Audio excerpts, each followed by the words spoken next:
हमारे चैनल में आपका स्वागत है। पृथ्वी पर सबसे ज्यादा सुखी कौन है? ऐसा कौन सा सुख है जो ब्रह्मांड में सबसे बड़ा है, जिसे भोगने के बाद और कोई इच्छा ही नहीं बचती? इसी सुख के बारे में हम आज एक रहस्यमय कहानी के माध्यम से समझते हैं। तो चलिए कहानी की शुरुआत करते हैं। जापान के ओसाका शहर में एक गांव में एक जैन गुरु रहा करते थे। उनकी ख्याति पूरे देश में काफी ज्यादा फैली हुई थी। दूर दूर शहर से लोग आके उनसे मिलते थे। लोगों को उनके पास आना, उनसे ज्ञान लेना काफी पसंद था। सभी लोग अपनी अपनी समस्याओं का समाधान उनसे करवाते थे।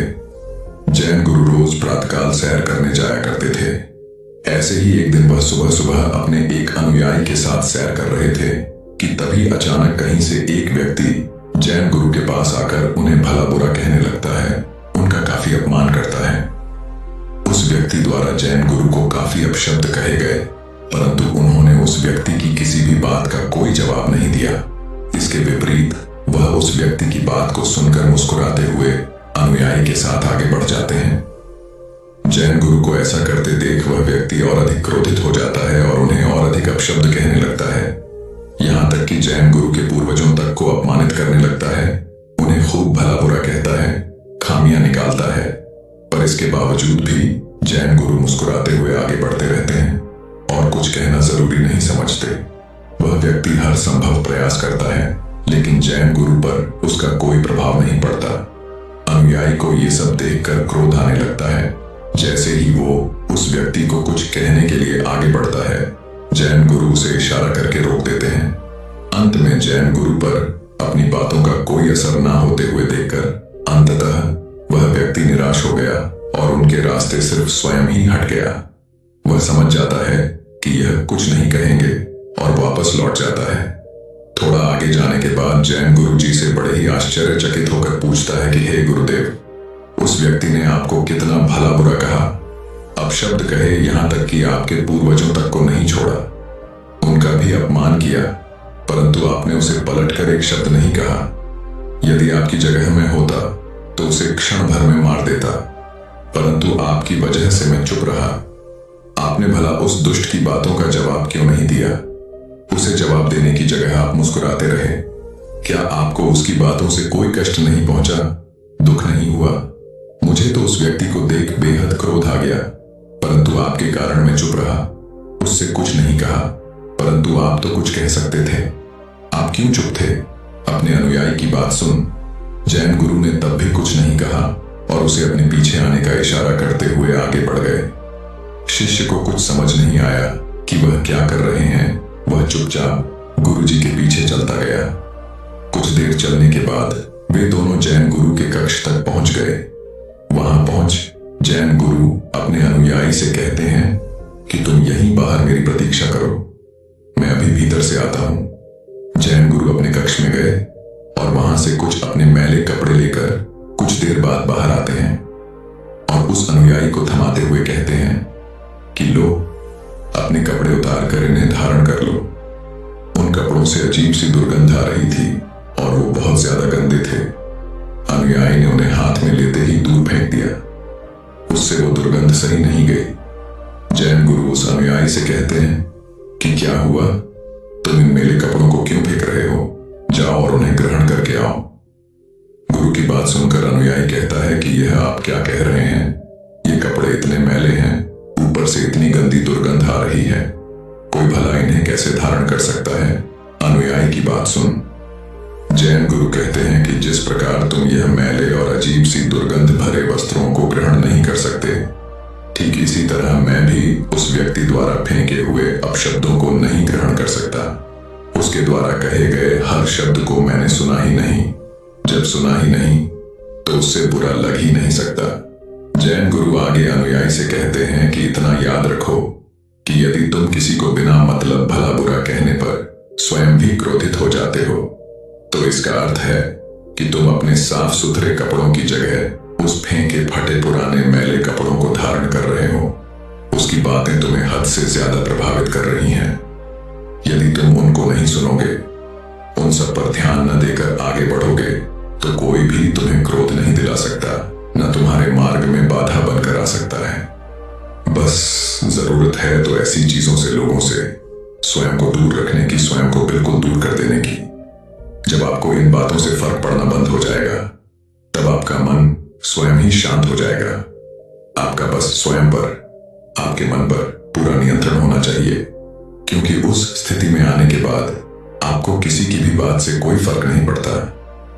दोस्तों, इस कथा से हमें यही शिक्षा मिलती है कि जिस तरह गुरु ने शांत चित्त रहकर अपने आप पर और अपने विचारों पर काबू पाने की बात कही है, ठीक उसी प्रकार हमें भी अपने जीवन में किसी के भी अपशब्दों से बिल्कुल भी विचलित नहीं होना चाहिए। हमारे मन और तन पर सिर्फ हमारा ही कंट्रोल होना चाहिए, शांति बनी रहनी चाहिए। तब जीवन जीना आपके लिए सरल हो जाएगा। एक व्यक्ति सर्वोच्च सुख की तलाश में था। वो सुख को ढूंढते ढूंढते एक धनी सेठ के पास पहुंच गया और उससे कहता है कि तुम्हारे पास तो खूब सारा धन है, तो क्या तुम्हें तुम्हारा सर्वोच्च सुख मिल चुका है? वो धनी सेठ व्यक्ति से कहता है कि कैसा सुख, मेरे पास उतना धन नहीं है जितना कि राजा के पास है, मेरे पास भी उतना ही धन होना चाहिए। तब वह व्यक्ति एक गरीब व्यक्ति के पास जाता है और कहता है कि क्या तुम्हारे पास कोई सुख है? वह गरीब व्यक्ति कहता है, मुझे आज का भोजन मिल गया है, वही मेरा सुख है। अगर मैं कल के भोजन के बारे में सोचता हूं तो मैं दुखी हूं, क्योंकि कल सुबह मेरे पास खाने के लिए कुछ भी नहीं है। तब वो व्यक्ति ऐसे व्यक्ति के पास जाता है जिसके पास खाने के लिए बहुत कुछ होता है। तब वो उस व्यक्ति से पूछता है कि तुम्हारे पास तो खाने के लिए बहुत कुछ है, तो यानी तुम्हारे पास तो सर्वोच्च सुख है। अब वो व्यक्ति कहता है कि कैसा सुख, आज के भोजन में नमक ज्यादा हो गया है, मैं इसे नहीं खा सकता, इसे फेंक कर मैं दूसरा भोजन बनवा रहा हूं। जैसा मैं खाता हूं, मुझे स्वादिष्ट भोजन चाहिए, आज मैं बड़ा ही दुखी हूं। इसके बाद वो व्यक्ति एक सम्मानित और प्रतिष्ठित व्यक्ति के पास जाता है और उनसे कहता है कि आपके पास तो इतना मान सम्मान है, आपको तो आपका सर्वोच्च सुख मिल गया होगा। तब वो प्रतिष्ठित व्यक्ति कहता है कि कैसा सुख, मैं तो बहुत दुखी हूं। एक दूसरा व्यक्ति है जिसे देखते ही सब उसकी तरफ खींचे हुए चले जाते हैं, कोई मेरे पास नहीं आता। मुझे उस व्यक्ति से अधिक सम्मान और प्रतिष्ठा चाहिए और उसके लिए मैं कुछ भी कर सकता हूं। तब इस व्यक्ति ने सोचा कि शायद इन सबसे ऊपर काम वासना में अधिक सुख होता होगा। तब वो ऐसे व्यक्ति के पास जाता है जो काम वासना के चरम पर था और उससे जाकर पूछता है कि क्या काम वासना से तुम्हें सर्वोच्च सुख की प्राप्ति हुई है? तब वो व्यक्ति कहता है, कैसी प्राप्ति, अभी तो मैंने बस शुरुआत ही की है, मुझे अभी कुछ मिला नहीं है और ये सब तो पुराना हो गया है, मुझे कुछ नया चाहिए, अब तो जीवन भी व्यर्थ सा लगता है। मेरे मित्र कहते हैं कि मुझे नगर जाना चाहिए, वही मेरी काम वासना की पूर्ति होगी, लेकिन वहां जाने के लिए मेरे पास पैसे नहीं हैं, मुझे इसके लिए अधिक धन चाहिए। सबकी बातें सुन उस व्यक्ति को कहीं भी सर्वोच्च सुख नहीं दिखा। तभी उसने तय किया कि बुद्ध के पास जाएगा और तब वह बुद्ध से मिलने निकल गया और बुद्ध के पास जाकर उन्हें प्रणाम करके उनसे कहता है कि हे तथागत, मैं बहुत दूर से आया हूं, मैंने सुना है कि आप सबकी समस्याओं का समाधान करते हैं, क्या आप मेरी समस्या का हल करेंगे? तब तथागत बुद्ध कहते हैं कि कहो, क्या जानना चाहते हो, पूछो। तब वो व्यक्ति कहता है कि हे तथागत, मैं पूरी दुनिया के भ्रमण पर गया ये जानने के लिए कि सर्वोच्च सुख क्या है, एक ऐसा सुख जिसे मिलने के बाद किसी दूसरे सुख की लालसा ना रहे, एक ऐसा सुख जिसकी कामना हर कोई करता है, ऐसा सुख जो कोई नहीं चाहता कि उसके जीवन से जाए, परंतु मुझे अभी तक ऐसा कोई सुख नहीं दिखा, इस सर्वोच्च जिसे पाने के बाद इंसान कह सके कि मुझे और कोई सुख नहीं चाहिए, यही मेरे लिए सर्वोच्च सुख है। व्यक्ति बोला, क्या सच में ऐसा कोई सुख है जिसे मिलने के बाद किसी दूसरे सुख की कामना न रहे? तब बुद्ध उस व्यक्ति की बात सुनकर कहते हैं कि तुमने इस दुनिया का भ्रमण करके क्या जाना कि यह दुनिया कैसी है, यहाँ सबका सुख कैसा है? तब वो व्यक्ति कहता है कि हे गुरुवर, यहाँ पर सबका सुख अलग अलग है, किसी का भी सुख एक समान नहीं है, सबकी परिभाषा अलग अलग है। यहाँ पर कोई सुखी होने के लिए राजा की तरह खूब सारा धन दौलत चाहता है, तो कोई काम वासना में अपना सुख खोज रहा है, कोई भोजन में सुख खोज रहा है, कोई सम्मान प्रतिष्ठा में सुख खोज रहा है, कोई किसी के दुख में अपना सुख खोजता है। तब बुद्ध ने कहा कि क्या ऐसा करने से व्यक्ति को सुख की प्राप्ति होती है? तब व्यक्ति कहता है कि हे बुद्ध, मैंने देखा जब मनुष्य अपने सुख तक पहुंचता है, जो वह चाहता है उसे मिलता है, तब वह मिलते ही वह पागल की तरह झूम उठता है। उसे इससे खुशी मिलती है, लेकिन वह सुख कुछ समय के लिए ही होता है। कुछ समय बाद इस सुख की महत्ता कम हो जाती है और फिर से वह सुख खोजने लगता है, और यही चक्र निरंतर चलता है, और सुख खोजने के लिए वह दुखी रहता है। वह व्यक्ति कहता है कि हे बुद्ध, यह कैसी दुनिया है जो सुखी होने के लिए दुख को खोज रहा है? तब बुद्ध मुस्कुराने लगते हैं, पर कहते हैं, एक बात बताओ, क्या जो राजाओं की तरह धन दौलत चाहता है, क्या उसके पास धन और दौलत की कमी है? और जो काम वासना को चाहता है, उसके पास काम वासना की कमी है? और जो स्वादिष्ट भोजन चाहता है, क्या उसके पास 2 वक्त के भोजन की कमी है? तुमने देखा कि इनके पास किसी भी चीज की कोई कमी नहीं है, फिर भी ये सब दुखी है, और इसका कारण यही है कि इन सबको अपना सुख नहीं दिखता। बस कुछ दिखता है तो बस कमी।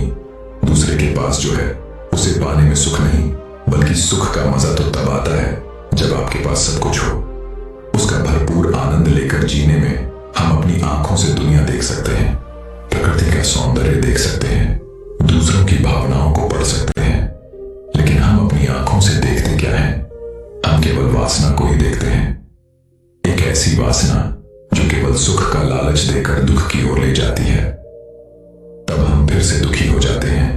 तब वो व्यक्ति कहता है कि हे बुद्ध, क्या कोई ऐसा सर्वोच्च सुख है जो जीवन में यदि एक बार आए तो जीवन में दोबारा किसी अन्य सुख की जरूरत महसूस ना हो, तब हम पूर्ण रूप से संतुष्ट होकर जीवन को जी सके? तथागत बुद्ध कहते हैं कि कामना यही तो हमारे दुख को जन्म देती है, क्योंकि कामना हमारे स्वार्थ से भरी होती है। इसलिए कामना करते ही दुख स्वतः उत्पन्न होने लगता है। कभी यह दुख जल्दी आ जाता है तो कभी सुख के पीछे, लेकिन आता जरूर है। इस दुनिया में सर्वोच्च सुख जैसा कुछ नहीं होता। सुख कितना ही बड़ा क्यों ना हो, उसके पीछे दुख हमेशा रहता है, और एक सुख तुम्हारे लिए सर्वोच्च हो सकता है, जबकि यही सुख दूसरे के लिए छोटा भी हो सकता है। जहां भी तुम सुख की कामना करोगे, वहां तुम्हें दुख अवश्य मिलेगा, और जहां तुम्हें दुख मिलेगा वहां सुख अवश्य आएगा। यदि तुम दुख से मुक्त होना चाहते हो तो तुम्हें सुख से भी मुक्त होना पड़ेगा। आज तुम दुखी हो क्योंकि तुमने सर्वोच्च सुख की कामना कर रखी है, लेकिन यदि तुम अपने सर्वोच्च सुख के दुख को जाने दोगे तो तुम आज अभी सुख का अनुभव करोगे। लेकिन याद रहे, सुख का लालच ही दुख का कारण होता है। इसलिए अपने आप को तुम सत्कर्मी बनाओ, सतधर्मी बनाओ। तुम्हारे सत्कर्म ही तुम्हें सुख और दुख दोनों से ही मुक्त करेंगे। जब तुम दोनों से मुक्त हो जाओगे तो ठीक वैसे ही बन जाओगे जैसे कीचड़ में कमल का फूल खिलकर भी कीचड़ से रूठता रहता है। तब वो व्यक्ति कहता है, बुद्ध आप बिल्कुल सही कहते हैं, मैं व्यर्थ ही सर्वोच्च सुख के पीछे भाग रहा था और उसके पीछे भागकर अपने दुख को उत्पन्न कर रहा था, जबकि इसकी कोई जरूरत नहीं थी। अब मैं भी संकल्प और सद्धर्म के मार्ग पर आगे बढ़ूंगा। तो दर्शकों, चलिए अभी इसी विषय पर अगली कहानी की शुरुआत करते हैं। दोस्तों, इस दुनिया में ताकतवर को ही नियति के यहाँ जगह मिलती है, कमजोरों की यहाँ कोई जगह नहीं। यह बात आपने सुनी ही होगी और इस बात से आप भली भांति परिचित भी होंगे। इस बात में कोई शक नहीं कि पुराने जमाने में जो लोग हुआ करते थे वह आज के जमाने की इंसानों से कहीं ज्यादा ताकतवर थे, और ऐसा इसलिए है क्योंकि वे लोग जिंदा रहने के लिए खाना खाते थे, और आजकल के लोग सिर्फ जीभ के स्वाद के लिए खाना खाते हैं। आप एक और तथ्य से वाकिफ होंगे कि एक रोटी से 10 गुना ज्यादा ताकत आटे में होती है, आटे से 10 गुना अधिक ताकत दूध में होती है, और दूध से 8 गुना अधिक ताकतवर मांसाहार होता है, और मांसाहारी से 10 गुना ज्यादा ताकतवर घी में होती है। लेकिन यदि आप आज के समय पर देखेंगे, यदि किसी व्यक्ति को घी खाने के लिए कह दिया जाए तो वह ज्यादा से ज्यादा 1 चम्मच ही उसका सेवन कर सकता है, उसके ऊपर वह नहीं खा पाएगा। लेकिन यदि हम पुराने जमाने के इंसानों की बात करें तो उस समय पर घी उनका सर्वश्रेष्ठ भोजन होता था। आपने महाराजा महाराणा प्रताप के बारे में तो सुना ही होगा। वह जितना वजन लेकर युद्ध भूमि पर लड़ते थे, उतना वजन तो आज के 4 आदमी भी उठा नहीं पाएंगे। इसीलिए कहा जाता है कि तब के जमाने के लोग सचमुच जीवन जीते थे और आज के लोग तो केवल जबरदस्ती इस जीवन को जी रहे हैं। आज की जो कहानी मैं आपको सुनाने जा रहा हूं, इस कहानी को आपको बहुत ही ध्यानपूर्वक सुनना और समझना होगा। इस कहानी की हर एक चीज को अपने जीवन में उतारना होगा, तभी इस कहानी का मकसद पूरा हो सकेगा। क्योंकि इस कहानी में कुछ ऐसे रहस्य हैं, कुछ ऐसी बातें हैं जिसे जानने के बाद आपको यह एहसास होगा कि आपका सबसे बड़ा धन, आपका सबसे बड़ा ऐश्वर्य हमारा स्वास्थ्य ही है। बहुत समय पहले की बात है, एक छोटा सा राज्य था। उस राज्य का राजा बहुत दयालु था और वहां की सेना भी बहुत पराक्रमी थी। उस सेना में एक ऐसा व्यक्ति था जो अत्यधिक पराक्रम था और वह उस राज्य का सर्वश्रेष्ठ योद्धा था। वह इतना ताकतवर था कि एक साथ वो 50 लोगों को भी परास्त कर सकता था और राजा उसके इस पराक्रम से हमेशा बहुत खुश रहते थे। जब भी उससे कोई युद्ध करने जाता तो वह पहले 100 बार सोचा करता कि क्या उससे युद्ध करना आसान है, क्या उसे हराना आसान है। हर कोई जानता था कि वह बहुत शूरवीर है, बहुत ताकतवर है, इसलिए उसे हराना लगभग असंभव था। वह अपने राजा के लिए हमेशा तत्पर रहता, अपने राज्य के राजा के लिए, अपनी प्रजा के लिए जो कुछ अच्छा होता वह उसे अवश्य करता। एक बार की बात है, वह मशहूर योद्धा अपना पराक्रम दिखा रहा था। उसी वक्त उसके दोनों पुत्र वहां पर आए हुए थे। राजा ने उसके दोनों पुत्र को देखा और राजा के मन में यह प्रश्न आया कि आने वाले समय में हमारे राज्य के लिए इनमें से सबसे सर्वश्रेष्ठ योद्धा कौन होगा, हमारे राज्य के लिए योग्य कौन होगा। यह बात जब उस योद्धा के कानों में पड़ी तो वो अत्यधिक चिंतित हो गया। उस योद्धा के 2 पुत्र थे। जो बड़ा वाला बेटा था वह हर चीज का हुनर सीख चुका था, फिर चाहे वह तलवारबाजी हो, लोगों से बोलना हो, आग से खेलना हो, हर तरफ की चारबारी से वह संपूर्ण था। उसे जो कुछ भी सिखाया जाता वह उसे सीखने में निपुण था। वह बहुत जल्द उस विद्या को, उस कला को सीख जाता था। हर कोई यही कहता कि अगला योद्धा यही होगा, यही हमारे राज्य के लिए सर्वश्रेष्ठ योद्धा बन सकता है। लेकिन उस योद्धा का एक छोटा पुत्र भी था जो बहुत कमजोर था, जिसे कोई भी चीज सीखने में अत्यधिक समय लगता था और उसे देखकर कोई भी यह नहीं कहता था कि यह कभी योद्धा बन सकेगा। उसे उसके पिता ने बहुत कुछ सिखाने का प्रयास किया, लेकिन वह कभी भी कुछ सीख नहीं पाया। ना ही तो वह अच्छी तलवारबाजी कर पाता था, ना ही उसे एक योद्धा की तरह जीना आता था। वह हमेशा आलसियों की तरह पड़ा रहता। जब भी वह योद्धा अपने दोनों पुत्रों को एक साथ देखता तो उसे बहुत चिंता होता, उसे बहुत तकलीफ होती, क्योंकि वह अपने दोनों पुत्र को एक समान बनाना चाहता था। वह अपने दोनों पुत्र में कोई फर्क नहीं समझता था। लेकिन जब भी कोई यह कहता कि बड़ा पुत्र अत्यधिक बलवान है, शूरवीर है, वह एक योद्धा जरूर बनेगा, और जब वहीं पर छोटे बच्चे के लिए कोई यह कहता यह तो कमजोर है, आलसी है, यह भला क्या कर पाएगा, यह सुन उसके पिता को बहुत तकलीफ होती, बहुत दुख होता। लेकिन वो योद्धा ये जानता था कि इसमें उसके छोटे बेटे की कोई गलती नहीं है। उसका व्यवहार दूसरों से अलग है और यह दूसरों से थोड़ा कमजोर है, लेकिन इसे कुछ बातों का ध्यान रखना होगा, तभी यह दूसरों जैसा पराक्रमी बन सकता है, दूसरा जैसा तलवारबाज बन सकता है, दूसरा जैसा सर्वश्रेष्ठ योद्धा भी बन सकता है। इस बात का ध्यान रखते हुए वो योद्धा अपने उस बेटे को लेकर पास ही के एक गुरु के पास पहुंचा। यह वही आश्रम था जहां उस योद्धा ने भी शिक्षा ग्रहण की थी। वह उन गुरु को भली भांति जानता था।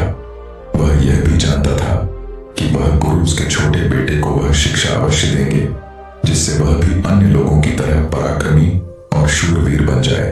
वह उन्हें उन गुरु के पास ले गया, उन्हें प्रणाम किया और कहने लगा है, गुरुवार, मैं चाहता हूं कि मेरा बच्चा आपसे शिक्षा ग्रहण करे। यह थोड़ा आलसी है, थोड़ा कमजोर है और यह कभी कुछ सीखना ही नहीं चाहता, जबकि मेरा बड़ा बेटा बहुत साहसी, शूरवीर, ताकतवर और पराक्रमी है और इस राज्य को ऐसे ही लोगों की आवश्यकता है। लेकिन मेरा यह छोटा बेटा जो कि मेरी चिंता का कारण बना हुआ है, मैं चाहता हूं कि यह भी पराक्रमी बने, शूरवीर बने, ताकतवर बने, ताकि इस राज्य का हर कोई इसके भी गुण गा सके। मैंने बहुत प्रयास किए, मैंने कई तरह के उपाय भी किए ताकि ये अपने जीवन में कुछ कर सके, कुछ सीख सके, लेकिन यह कभी कुछ सीखना ही नहीं चाहता। मैं चाहता हूं कि मेरे दोनों पुत्र एक बराबर हों। किसी में कोई कमी ना हो, इन दोनों को एक बराबर अधिकार मिले। लेकिन यह अपने आलस के कारण, अपनी कमजोरी के कारण हमेशा पीछे रह जाता है। मैंने इसे कई बार समझाया, लेकिन यह है कि मेरी बातों को मानता ही नहीं। मैं अपने दोनों बेटों में कोई भेदभाव नहीं रखना चाहता। मैं दोनों को एक बराबर बनाना चाहता हूं। उस योद्धा की ये सारी बातें सुनकर वह गुरुवर उस योद्धा से कहते हैं, मैं जानता हूं तुम्हारे पुत्र को क्या तकलीफ है। मैं इसे वैसा ही बना दूंगा जैसा तुम चाहते हो, लेकिन इसके लिए तुम्हें इसे कुछ दिन के लिए मेरे पास यहां पर आश्रम में छोड़ना होगा। और मैं तुम्हें यकीन दिलाता हूं कि जब तुम वापस इसे लेने आओगे तो तुम्हें तुम्हारा यह पुत्र इस प्रकार नहीं दिखेगा। इसकी जगह पर तुम्हें वह पराक्रमी, वह ताकतवर मिलेगा जैसा तुम चाहते हो। वह गुरुवर अत्यधिक आत्मज्ञानी थे।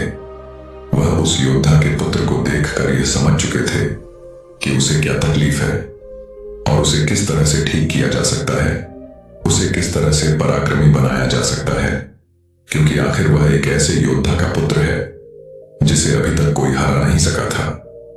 बस उसे इस बात का एहसास करवाना ही काफी था। वह योद्धा उन गुरु के कहने पर अपने पुत्र को वहीं पर छोड़कर वापस अपने घर की ओर लौट जाता है। उसके बाद उस योद्धा का वह पुत्र एक शिष्य बनकर उन गुरु के आश्रम में रहने लगता है। वहां के सारे कामकाज करने लगता है। वहां पर वह सीखने लगता है, समझने लगता है। और इसी प्रकार कई दिन बीत जाते हैं और एक दिन सही समय आने पर वह गुरु उस योद्धा के पुत्र से कहते हैं, चलो आज मैं तुम्हें कुछ दिखाना चाहता हूं। इतना कहकर वह गुरु उस योद्धा के पुत्र का हाथ पकड़ लेते हैं और उसे लेकर एक पहाड़ी की ओर ऊपर की ओर बढ़ चलते हैं। उस पहाड़ी के ऊपरी छोर पर ले जाकर वह गुरुवर उस पुत्र से कहते हैं, आज मैं तुम्हें कुछ सिखाने वाला हूं और तुम्हें ध्यान से सीखना होगा, क्योंकि यदि तुमने आज यह बात नहीं सीखी तो तुम अपने जीवन भर कुछ नहीं कर पाओगे, कुछ नहीं सीख पाओगे और हमेशा लोग तुम्हें कमजोर और असहाय समझेंगे और उसी दृष्टि से तुम्हें देखा जाएगा। धीरे धीरे कई दिन बीत चुके हैं और अब तुम्हारे घर जाने का वक्त भी करीब आ चुका है। इसलिए आज मैं तुम्हें यहां पर लेकर आया हूं ताकि मैं तुम्हें यह सिखा सकूं, यह समझा सकूं कि तुम इस धरती पर क्यों आए हो, तुम्हारे आने का क्या कारण है। इतना कहकर वह गुरुवर उस पुत्र को ऊपर की ओर इशारा करते हुए कहते हैं, ऊपर ध्यान से देखो उस चीज को। उस चील ने अपने पंजों में अपना नवजात शिशु रखा हुआ है। वह चीज ऊपर की ओर उड़ती चली जा रही थी, इतनी ऊंची जा रही थी कि बादलों को चीर कर वह ऊपर बढ़ती ही चली जाती और वहां पर जाकर वह अपने बच्चे को छोड़ देती। यह देख वह छोटा सा बच्चा डरा गया। उसे यह समझ नहीं आ रहा था क्या फिर उस चीज ने अपने ही बच्चे को इस तरह से नीचे क्यों फेंक दिया। गुरु और वह शिष्य दोनों इस दृश्य को बड़ी ध्यानपूर्वक देख रहे थे। जैसे ही उस चीज ने अपने उस बच्चे को नीचे की ओर छोड़ा, वह बच्चा तेजी से एक पत्थर की भांति नीचे की ओर गिरता चला जा रहा था। और वह जब तेजी से नीचे आने लगा तो उसने कई बार कोशिश की, कई बार प्रयास कि वो अपने पंखों को खोल सके, फड़फड़ा सके, जिससे वह हवा के उस रुख का फायदा ले सके, वह भी उड़ सके। लेकिन उसके कई अथक प्रयासों के बाद भी उसके पंख नहीं खुल पा रहे थे और वह एक पत्थर की भांति तेजी से नीचे गिरता चला जा रहा था। जैसे जैसे वो नीचे गिरता जा रहा था, उसकी मां भी ठीक उसके पीछे ही थी। उसने ऊपर से अपने पंजे में फिर एक बार अपने उस बच्चे को पकड़ लिया। एक बार फिर वह झील अपने उस बच्चे को लेकर आकाश में ऊपर ऊंचाई की तरफ उड़ती चली जाती है और फिर से वो ऊंचाई पर जाकर अपने बच्चे को ठीक उसी प्रकार छोड़ देती है। लेकिन उस बच्चे को कुछ समझ नहीं आ रहा था कि आखिर यह चील अपने बच्चे के साथ ऐसा क्यों कर रही है। यदि उसके बच्चे को कुछ हो गया तो फिर क्या होगा। वह लगातार इसी प्रक्रिया को दोहरा रही थी। अब गुरु शिष्य से कहते हैं, इस जगह को ध्यान से देख लो। ठीक इसी जगह पर वह चील और उसका बच्चा इस पेड़ पर रहते हैं। तुमने एक बात की और गौर किया कि इस पेड़ पर तुम्हें अनेकों फूल देखने को मिल रहे होंगे, लेकिन जहां पर यह चील और इसका बच्चा रहता है वहां पर तुम्हें एक भी फूल नजर नहीं आएंगे, क्योंकि फूल बड़े ही कोमल होते हैं और वह चील चाहती तो इन फूलों को अपने साथ जहां पर वह रहती है उसे रख सकती थी, लेकिन वह जानती है कि फूलों में रहकर उसका बच्चा एक बच्ची बनेगा, लेकिन जब वह कांटों वाले घोंसले में रहेगा तभी एक चील बन पाएगा। और एक चील के बच्चे को हर तरह की यातनाएं बचपन से ही सहनी पड़ती हैं ताकि वह अन्य पक्षियों की तरह कोमल न बने, क्योंकि वह एक चील का पुत्र है और उसे चील की तरह अपना जीवन व्यतीत करना है। यदि वह बाकी पक्षियों की तरह बनेगा तो उस पर चील वाले स्वभाव नहीं होंगे और न ही उसे कोई चील का पुत्र कह सकेगा। ठीक इसी प्रकार तुम भी एक शूरवीर योद्धा के पुत्र हो। यदि तुम चाहो तो अन्य लोगों की तरह अपना जीवन व्यतीत कर सकते हो। तुम फलों का आनंद ले सकते हो, लेकिन तुम एक योद्धा के पुत्र हो, इसलिए तुम्हें भी कांटों की राहों पर चलना ही होगा। इन कांटों की राह पर चलकर ही तुम अपने आप को मजबूत बना पाओगे, अपने आप को शूरवीर और पराक्रमी बना सकोगे। ठीक वैसे ही यह चील भी कर रही है। वह भी अपने पुत्र को पराक्रमी और शूरवीर बना रही है। वह अपने बच्चे को उड़ान भरना सिखा रही है। वह बार बार जाकर अपने बच्चे को इसीलिए नीचे पटक रही है ताकि उसका बच्चा खुद ब खुद उड़ान भरना सीख ले। जब भी चील किसी को जन्म देती है तो वह उसे वही सिखाना चाहती है जो उसने सीखा है। वह एक चील होने का उसे एहसास कराना चाहती है। किंतु यदि वही पुत्र किसी और पक्षी के घर पर जन्म लेता तो उसे इस तरह की यातनाएं सहनी नहीं पड़ती। उसे इस तरह से किसी भी क्रियाओं से ना गुजरना नहीं पड़ता। वह फूलों के घोंसले में रह सकता था। वह फूलों में पैदा होता और फूलों में ही खत्म हो जाता। लेकिन चील के बच्चे का एक नियम होता है, एक नीति होती है कि नियति उसे तभी जिंदा रखेगी जब वो पराक्रमी होगा, शूरवीर होगा और उसे वो सारे हुनर, वो सारे पराक्रम सीखने ही होंगे। ठीक उसी प्रकार तुम भी एक शूरवीर योद्धा के पुत्र हो, एक पराक्रमी योद्धा के पुत्र हो। इसीलिए तुम्हें भी वह हुनर सीखना ही पड़ेगा, अन्यथा अन्य पक्षियों की तरह तुम भी अपने जीवन में कुछ नहीं कर पाओगे। तुम भी एक दिन फूलों में जीकर फूलों में ही मर जाओगे। यह सब देखकर वह शिष्य उन गुरु के चरणों में गिर पड़ा, उन्हें प्रणाम किया और कहने लगा, है गुरुदेव, मुझे अपनी गलती का एहसास हो चुका है। मुझे यह पता चल चुका है कि मैं एक शूरवीर योद्धा का पुत्र हूं और मुझे अपना जीवन इसी तरह से जीना है। मुझे इस हुनर को सीखना ही होगा। इतना कहकर वह गुरु और वह शिष्य वापस आश्रम की ओर लौट जाते हैं। वहां पहुंचने के बाद वह गुरु अपने उस छोटे शिष्य से कहते हैं, मैं तुम्हें कुछ ऐसी बातें बताने जा रहा हूं जिसे तुम्हें अपने जीवन में उतारना होगा। यदि तुम इन बातों को अपने जीवन में उतार लेते हो, जो कुछ तुमने अभी उस चील से सीखा है वह तुम्हारे लिए एक ऐसी सीख है जिसे तुम्हें कभी नहीं भूलना चाहिए। लेकिन तुम एक चील नहीं हो और चील के बच्चों की तरह तुम इस ज्ञान को भी अर्जित नहीं कर सकते। आखिर तुम एक इंसान हो और तुम्हें इंसानों की तरह ही अपने शरीर को बनाना होगा। आज मैं तुम्हें कुछ बातें बताने जा रहा हूं जो तुम्हें अपने घर जाकर करनी होगी, जिससे तुम एक पराक्रमी योद्धा बन सकोगे और अपने शरीर को स्वस्थ रख पाओगे।